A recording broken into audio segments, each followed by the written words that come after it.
Recently, Roblox commentary YouTuber Zombie uploaded a 4-minute video criticizing Gwamgo. His main argument was pretty simple. Gwamgo has a habit of taking situations that really aren't that big and making them feel like the biggest controversy on Roblox, whether that's through his titles, thumbnails, or the way he structures his videos. A few days later, Gwamgo finally responded with a 19-minute video, and after watching both of them, I genuinely think his response proved Zombie's point more than it disproved it. Now, before getting into the actual response, let's talk about the title. This Roblox YouTuber must be exposed. If you saw that on your homepage without any context, you'd probably expect some huge reveal, like Zombie got caught faking evidence, lying to his audience, or doing something seriously wrong. But what actually happened? Zombie made a 4-minute video criticizing Gwamgo's content. That's it. And somehow that turned into a 19-minute response. Think about that for a second. Zombie's entire argument was that Gwamgo stretches situations into something way bigger than they actually are.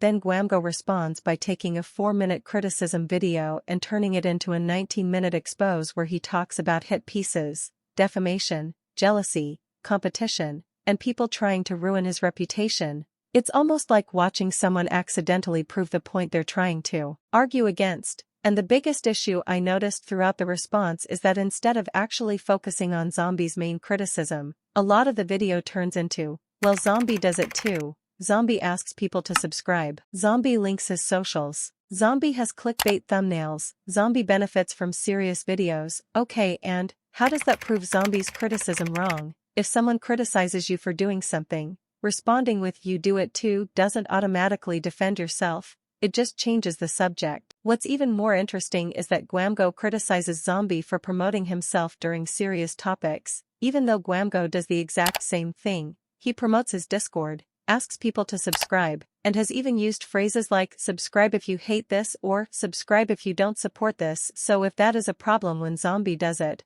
why isn't it a problem when Gwamgo does it? The thumbnail argument is pretty similar. Gwamgo spends a good amount of his response criticizing Zombie's thumbnails while defending his own, saying his thumbnails are just meant to explain what the video is about. But that's literally the criticism people have against them. The problem isn't that the thumbnails are ugly or don't explain the topic. The problem is that they can make situations appear much more extreme before someone even clicks the video. And that leads into one of Zombie's biggest points: the way Gwamgo covers situations. Gwamgo says Zombie didn't provide examples of misinformation, but Zombie did bring up examples like the Quell situation and the Rin situation, and there have also been other situations where Gwamgo's coverage received criticism, and that's the difference between simply covering drama and covering drama responsibly. Making videos about controversies is normal for commentary channels, but the criticism is that creators need to be careful when presenting allegations, because once a video frames someone as the villain, a lot of viewers will already have made up their mind before hearing the full context.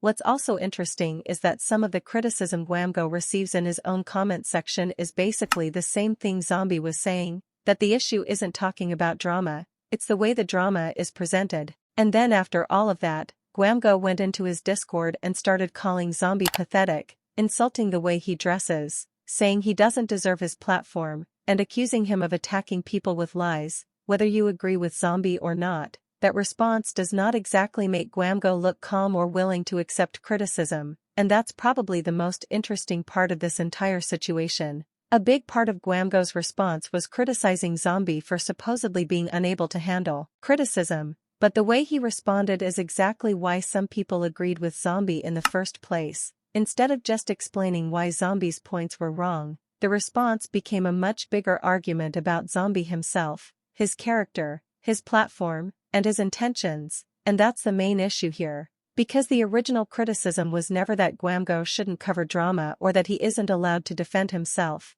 It was about the way he presents these situations and reacts when people disagree. Zombie's video definitely wasn't perfect. Some of his accusations were broad and he could have used more examples. But Gwamgo's response also didn't really solve the main criticism. If anything, it created another example of the exact thing Zombie was talking about, turning a simple disagreement into a much bigger controversy.